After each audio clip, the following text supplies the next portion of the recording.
আকাশবাণী আগরতলা স্থানীয় সংবাদ পড়ছি সুমন ভট্টাচার্য। ফরাসি শহর এভিয়ানে বর্তমানে G7 শীর্ষ সম্মেলন অনুষ্ঠিত হচ্ছে। ভারত অন্যতম অংশীদার দেশ হিসেবে অংশগ্রহণ করেছে। আজ শীর্ষ সম্মেলনের পাশাপাশি প্রধানমন্ত্রী নরেন্দ্র মোদী এবং মার্কিন প্রেসিডেন্ট ডোনাল্ড ট্রাম্পের মধ্যে বহু প্রতীক্ষিত দ্বিপাক্ষিক বৈঠকের দিকে সকলের দৃষ্টি নিবদ্ধ রয়েছে। 2025 সালের ফেব্রুয়ারিতে ওয়াশিংটন ডিসিতে তাদের শেষ সাক্ষাতের পর এটি দুই নেতার প্রথম মুখোমুখি বৈঠক।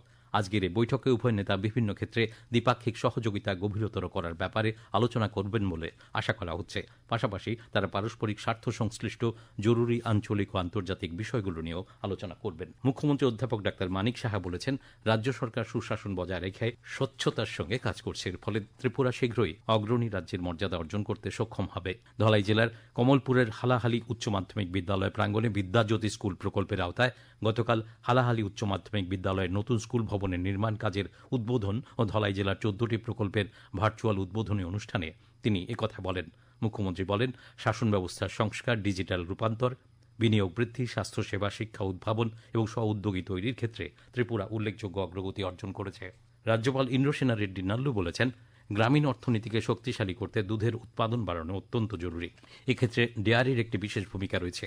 গতকাল আগরতলা ইন্দ্রনগরে গোমতী ডেয়ারি পরিদর্শনকালে তিনি কথা বলেন। তিনি বলেন, দেশের উত্তর পূর্বাঞ্চল সহ ত্রিপুরাতেও দুধের ভালো চাহিদা রয়েছে। স্লোভাকিয়ার রাষ্ট্রপতি পিটার পেলেগ্রিনি প্রধানমন্ত্রী নরেন্দ্র মোদীকে স্লোভাকিয়ার সর্বোচ্চ রাষ্ট্রীয় সম্মান the order of the white double cross first class প্রদান করেছেন। এই বিশিষ্ট সম্মানের জন্য প্রধানমন্ত্রী শ্রী মোদী স্লোভাকিয়ার রাষ্ট্রপতি, সরকার এবং জনগণের প্রতি আন্তরিক কৃতজ্ঞতা প্রকাশ করেছেন। গতকাল পুরস্কার গ্রহণ করে তিনি উল্লেখ করেন, এই সম্মান ভারতের 140 কোটি মানুষের প্রতি এবং ভারত ও স্লোভাকিয়ার মধ্যে অটুট বন্ধুত্বের বন্ধনের প্রতি এক শ্রদ্ধাঞ্জলি। কৃষি ও কৃষক কল্যাণমন্ত্রী রতনলাল নাথ বলেছেন, প্রধানমন্ত্রী নরেন্দ্র মোদীর দূরদর্শী নেতৃত্বে বিভিন্ন জনকল্যাণমূলক প্রকল্প বাস্তবায়নের মাধ্যমে দেশ দ্রুত উন্নয়নের পথে এগিয়ে চলেছে। গতকাল মোহনপুর পুর পরিষদ কার্যালয়ে আয়োজিত 3 দিনব্যাপী পুরসভা ভিত্তিক জনকল্যাণ শিবিরের বক্তব্য রাখতে গিয়ে কৃষি ও কৃষক কল্যাণমন্ত্রী কথা বলেন। তিনি বলেন, প্রধানমন্ত্রী সমাজের 4টি প্রধান শ্রেণী নারী, যুব, কৃষক ও দরিদ্র জনগোষ্ঠীর উন্নয়নে বিশেষ গুরুত্ব দিচ্ছেন। 2047 সালের মধ্যে বিকশিত ভারত গঠনের লক্ষ্য সামনে রেখে সবাইকে একযোগে কাজ করার আহ্বান জানান। তিনি আরও জানান, বর্তমানে রাজ্যে প্রায় 56,000 স্বনির্ভর গোষ্ঠী সক্রিয় রয়েছে এবং ইতিমধ্যেই 1,08,000 মহিলা লাখপতি দিদি হিসেবে স্বীকৃতি লাভ করেছেন।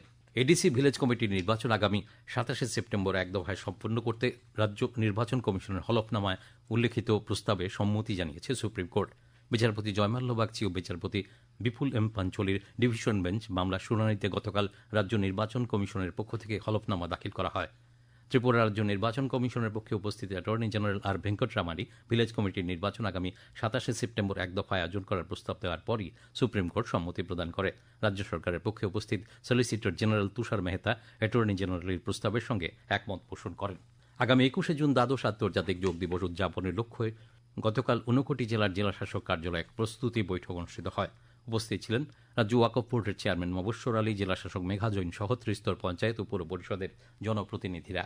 আগরতলা পুর নিগমের মেয়র দীপক মজুমদার গতকাল জানিয়েছেন, আর্থিকভাবে দুর্বল ও বিপিএল পরিবারের সুবিধার্থে একটি আধুনিক বিয়েবাড়ি নির্মাণের পরিকল্পনা নেওয়া হয়েছে। বটতলা হাওড়া নদীর অববাহিকায় সম্ভাব্য বিয়েবাড়ির স্থান চিহ্নিত করা হয়। গতকাল মেয়র এই স্থান পরিদর্শন করেছেন। শ্রী মজুমদার জানান, আগামী 5 মাসের মধ্যে বিয়েবাড়ির নির্মাণ কাজ সম্পন্ন করার লক্ষ্যমাত্রা নেওয়া হয়েছে।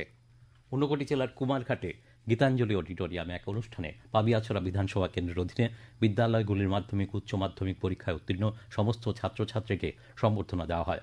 গতকাল আয়োজিত এই কর্মসূচির উদ্বোধন করেন বিধায়ক ভগবান চন্দ্র দাস। 2026 ফিফা বিশ্বকাপের সর্বশেষ দুটি ম্যাচে ফ্রান্স 3-1 গোলে সেনেগালকে পরাজিত করেছে। অন্যদিকে নরওয়ে 4-1 গোলে হারিয়েছে ইরাককে। ভারতীয় সময় অনুযায়ী আজ সকাল 9:30টায় অস্ট্রিয়া মুখোমুখি হবে জর্ডনের। সকাল 6:30টায় শুরু হওয়া আর্জেন্টিনা বনাম আলজেরিয়ার ম্যাচে প্রথমার্ধে পর্যন্ত লিওনেল মেসির একমাত্র গোলে আর্জেন্টিনা এগিয়ে রয়েছে।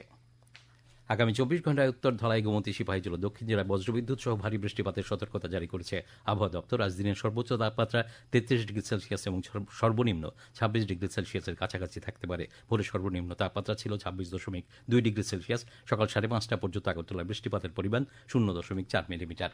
স্থানীয় সংবাদ এখনকার মতো শেষ হলো। পরবর্তী বাংলা স্থানীয় সংবাদ প্রচারিত হবে সন্ধ্যে 7টা বেজে 55 মিনিটে।